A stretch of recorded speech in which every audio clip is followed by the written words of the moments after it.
Maritime disputes in the East and South China Seas are a pressing matter for the United States, China, and much of the rest of the world.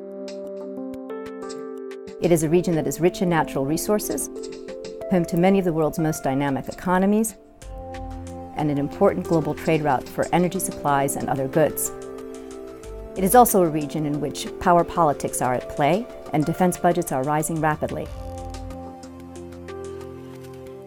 China claims roughly 90% of the total area of the South China Sea. This area includes the Paracels and Spratly Island chains, which both Vietnam and the Philippines lay claim to. In addition, the Philippines and China both lay claim to the Scarborough Shoal. Malaysia and Brunei also claim maritime territory in the South China Sea. A similar dispute takes place in the East China Sea, which encompasses the Diaoyu or Senkaku Islands, which are claimed by China, Taiwan, and Japan. 我们坚定捍卫国家主权、安全、领土完整，致力于通过友好谈判，和平解决同邻国的领土、领海、海洋权益争端。After decades in which the history of this part of the world has been dominated by economic issues, we're beginning to see the reemergence of geopolitical concerns, of competition, of nationalism.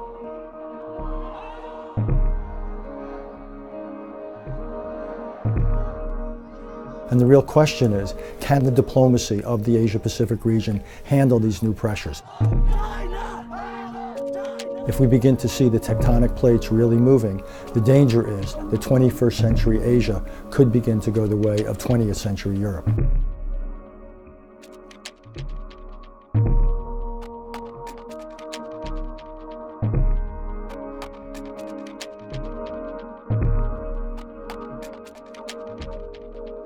South China Sea and East China Sea, they are different. For East China Sea, it's more political. China considers that we have been invaded by Japan and Japan stole our island.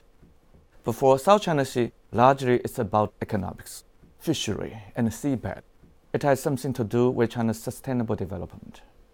So economics empowers China's international status. We're not going to engage in an arms race with them. We're not going to escalate tensions there, but we do have to protect our rights. And that has to be very, very clear. We will not be pushed around because we are a tiny state compared to theirs. Japan is a very powerful country, and yet even it worries about China's rise. It is increasingly worried about Chinese willingness to solve some of these problems through diplomatic compromise. この内閣の下では、国民の生命財産と領土、領海、領空を断固として守り抜いていくことをここに宣言いたします。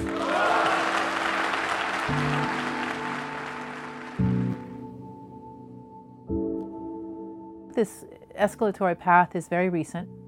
It's changed in large part because of popular sensitivities to the sovereignty dispute,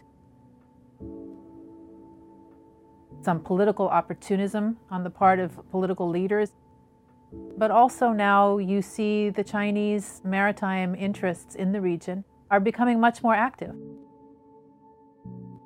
I think at the heart of this issues are Chinese nationalism and a sense of wounding from the past and the projection forward that as it rises economically, there is a larger place for China in the world and the immediate region around them. But it's not really accepted by many others in Asia. So I think this is creating the overall climate of distrust in which these tensions at sea become much more than just about those little rocks.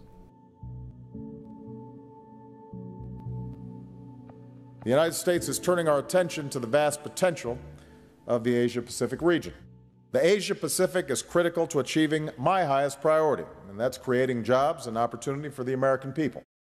I think the United States was eager to re-engage with a region that was so economically dynamic. And at the same time, I think the pivot was really a response to others in the region who called for the United States to reassert its presence in the Asia Pacific because they were concerned about China's rise. The dilemma facing U.S. foreign policy is nothing short of exquisite.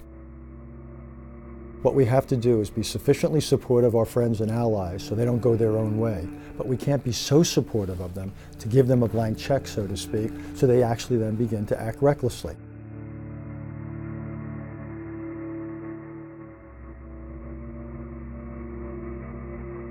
My greatest fear is that a small mishap is going to blow up into something much bigger because of the distrust, because of the lack of shared rules of the road, and the inability to define the territorial boundaries.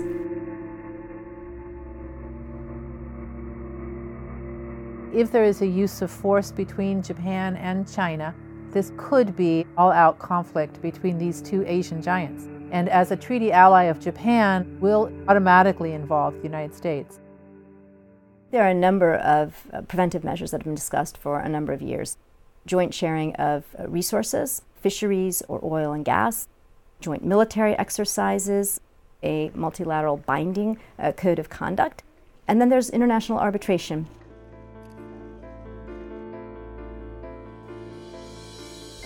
These maritime disputes suggest that China's rise is not going to be without its frictions. That in many instances, China feels that its economic throw weight really does give it a greater stance and a greater ability to assert its interests, in some cases to reform norms, and in some cases to upend them. And I think that it's going to require a lot of U.S. diplomatic skill, as well as efforts by others within the region to maintain their own interests, as well as try to find room to cooperate with China.